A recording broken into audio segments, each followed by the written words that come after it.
It's a perfectly normal morning unfolding across America. The aroma of coffee fills kitchens. Children are reluctantly preparing for school. In the background, mortgage payments are quietly, routinely clearing. Absolutely nothing feels out of place. Yet, thousands of miles across the globe, in a hushed room, a world away from the clamor of Wall Street, a singular, potent decision is under intense discussion. It's not about missiles, nor sanctions, and certainly not war. Just one deceptively simple word. Sell. $800 billion worth of U.S. government debt, to be precise. What chain of events would such a decision set in motion? Would interest rates suddenly explode before the lunch hour? Would inflation spiral wildly out of control?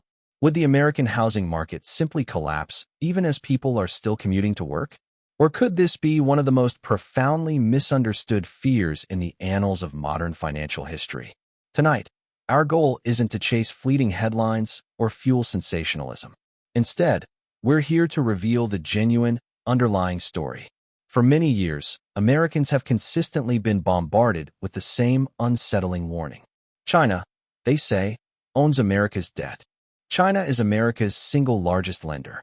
And China holds the ultimate financial kill switch. It sounds disarmingly simple. It's undeniably scary. And it's a narrative that spreads with alarming speed. Because, intrinsically, debt feels like a powerful leverage point. And that kind of power invariably feels dangerous, especially when not merely 5 years, not even a decade. We're talking decades. Following the conclusion of World War II, the United States firmly established itself as the undisputed center of the global economy. The U.S. dollar, in turn, ascended to its dominant position as the world's primary reserve currency. And America, quite simply, evolved into the world's foremost consumer nation. Then, the economic landscape shifted dramatically with the emergence of China. Its factories began to expand at an astonishing pace. Exports subsequently exploded, flooding global markets. Inexpensive goods from China began to flood global markets, reshaping industries worldwide. The U.S. bought voraciously. China, in turn, sold relentlessly. And with every single transaction, U.S. dollars flowed consistently and abundantly into China. This pattern continued, year after. Over a considerable period, China progressively became one of the single largest foreign holders of U.S. debt. And that, precisely, is when the pervasive fear truly began to take root. Because, unfortunately, people fixated on one potent sentence, completely devoid of its crucial context. China owns U.S. debt. Here, then, is the absolutely critical misunderstanding that needs to be clarified. The United States does not borrow money from China in the same transactional way you might take out a loan from a commercial bank. There's no need for a pleading phone call to Beijing, no high-stakes negotiation sessions, and absolutely no dependence whatsoever on Beijing's permission or approval. Instead, the U.S. Treasury actively sells its bonds to the entire global marketplace.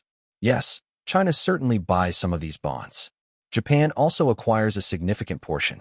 Major American pension funds are key purchasers. Large insurance companies invest heavily. Even individual American citizens invest in them. While China is indeed a very large holder of these bonds, it is fundamentally not the lender. And, crucially, it certainly does not control the vast U.S. Treasury market. The U.S. Treasury market stands as arguably the largest and most liquid financial market in the entirety of human history. Literally trillions of dollars worth of these securities change hands there every single. They directly influence everything from mortgage rates, to the cost of car loans, to interest rates on credit cards, to how businesses can borrow and invest. Even stock market valuations are sensitive to them. The financial markets would undoubtedly react swiftly.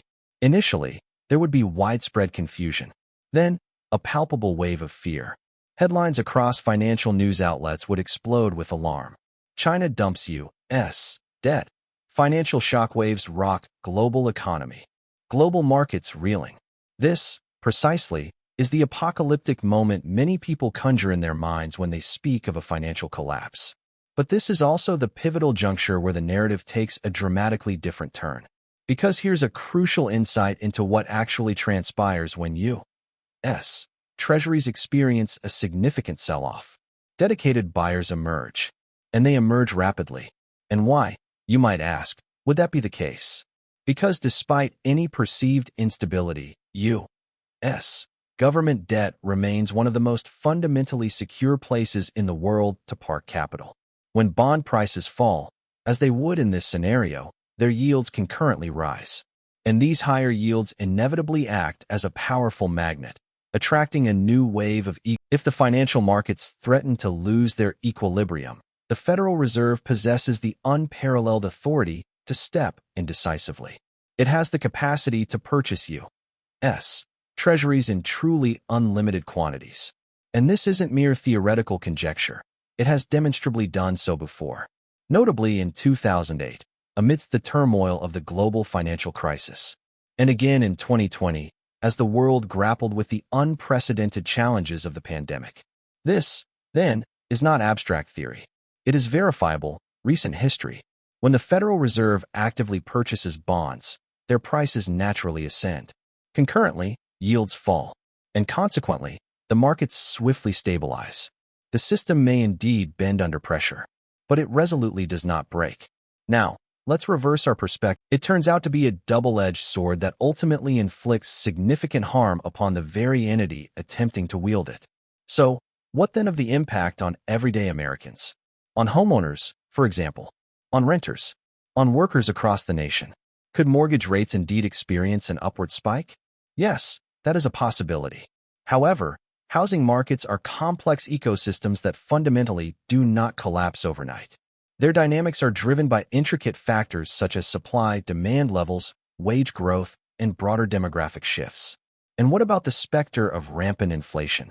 Selling off a massive quantity of bonds, by itself, does not inherently create inflation. The primary driver of inflation is the printing of excessive amounts of money. And that immense power, crucially, remains solely within the domain of the Federal Reserve, not, emphatically, with Beijing. Now, here's the uncomfortable truth, the part that often makes people squirm a bit. China offloading its holdings of U.S. debt is, in reality, far from the biggest existential threat to America's economic prosperity. The biggest threat, surprisingly, is America itself. Chronic and unsustainable budget deficits, pervasive political gridlock that paralyzes effective governance, and a persistent tendency towards short-term thinking, often at the expense of long-term planning. These are insidious, slow-moving dangers. They won't trigger an immediate, catastrophic crash in markets overnight. However, their cumulative impact on the nation's future stability matters far, far more. The global financial system is, by no means, a perfect construct. Fear, by its very nature, tends to gravitate towards simple, easily identifiable villains. But the intricate world of economics very rarely provides such straightforward antagonists. So, to return to our initial question, is the notion of China aggressively dumping U.S. debt truly a ticking time bomb poised for imminent detonation? No, the answer is unequivocally no. It certainly represents a risk, as do many geopolitical and economic factors. But it is absolutely not some mythical doomsday button that can instantly trigger America's downfall. The true, underlying danger facing the American economy isn't a sudden, cataclysmic collapse. Rather, it is the insidious, creeping peril of slow neglect. Therefore, the next time you encounter the emphatic declaration, China possesses the power to crash America's economy overnight, I urge you to pause for a moment, and then ask yourself a far more pertinent and insightful question. Is this specific fear genuinely based upon economic reality, or is it merely built upon a compelling narrative that simply feels powerful enough to readily believe? If your desire is to understand complex economic realities, stripped of sensationalism and devoid of panic-inducing rhetoric, then rest assured, you have indeed come to precisely the right place.